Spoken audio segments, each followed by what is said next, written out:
Dalawang taon na ang nakaraan, isang Mesiyas ay pinanganak sa Jerusalem na yumanig sa mundo sa loob lamang ng 3 taon. Isang Mesiyas na walang katulad, ang isang tao na mahal ang mga makasalanan, ang isang tao na dumating upang iligtas ang mga taong kinasusuklaman siya, dumura sa kanyang mukha at ipinako sa krus para sa pag-ibig na kanyang inialay. Ibigin ninyo ang inyong mga kaaway at ipanalangin ninyo ang mga umuusig sa inyo.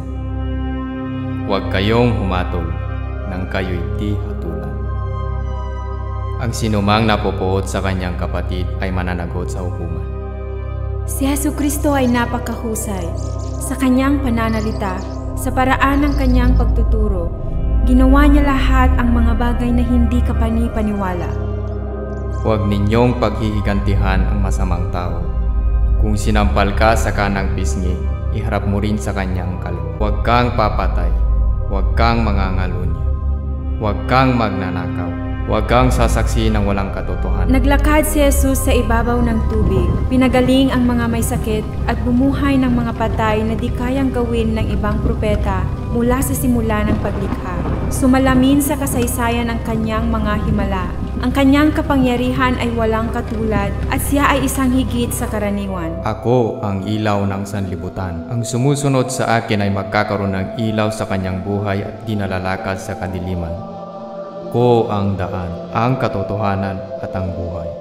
Walang makakapunta sa Ama kundi sa pamamagitan ko. Ipinako ang kanyang palad, ang kanyang katawan ay nasira at kanyang dugo ay nialay para sa mga makasalanan. Ito ay nanatiling pinakamalaking sakripisyo.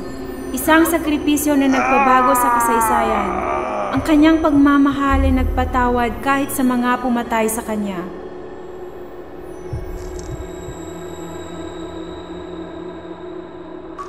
Ama, patawarin mo sila sapagkat hindi nila lalaman ang kanilang ginagawa.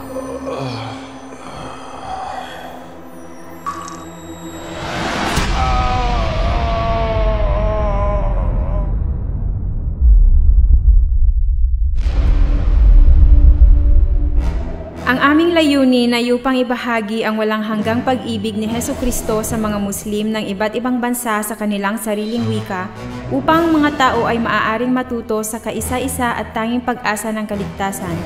Ang pelikula na ito ay ilalabas sa 6 na iba't ibang mga wika. Lahat ng mga wika ay mga karaniwang wika ng mga bansa kung saan ang karamihan ng mga Muslim.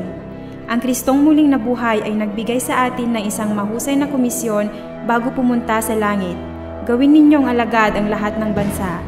Ito ay ang iyong pagkakataon na lumahok sa mahusay na komisyong ito sa pamamagitan ng pagbibigay ng kontribusyon at sa pamamagitan ng iyong panalangin upang maaari namin gawin at ibahagi ang pelikulang ito. Mangyaring makipag-ugnay sa amin sa pamamagitan ng aming website. Maraming salamat at pagpalain kayo ng Diyos.